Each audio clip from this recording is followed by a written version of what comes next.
কিনারে উঠেছে, গোটা পৃথিবীর মৌলবীরা নীরব বসে আছে, গোটা বিশ্বের মুসলিমরা চুপচাপ দাঁড়িয়ে আছে। নূপুর শর্মার জন্য রাস্তায় নামতে পেরেছো, আর আরবের বাদশা সালমান প্রিন্স কনসেপ্ট তৈরি করেছে, কাবা ঘরের অপমান করেছে, যেখানে একটা ন্যাংটো মেয়ের ছবি উঠছে, গোটা বিশ্বের মৌলবীরা তাকিয়ে দেখেছে আর চুপচাপ বসে আছে। এই মৌলবীরা যারা প্রতিবাদ করতে পারেনি, আল্লাহর কসম এই মৌলবীরা কিয়ামতের দিন আল্লাহর কাছে দায়ী হয়ে দাঁড়াবে।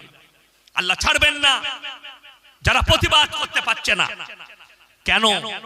সালমান প্রিন্স তোমাকে জেলে দিবে কয়েকটা, এই সালমান প্রিন্সু হাসিনার মতনই একজন অত্যাচারী বাদশা, এই সালমান প্রিন্স এই বাশার আল আসাদের মতনই একজন অত্যাচারী বাদশা, এর পতনটা ওই রকমই হবে। শুনতে পাবেন দেশ ছেড়ে পালাতে হয়েছে সালমান প্রিন্সকে, লুকাতে হয়েছে বাশার আল আসাদের মতো, যারা কোরআনের তাওহীন করে, যারা কাবার তাওহীন করে। আপনারা এটা ভাববেন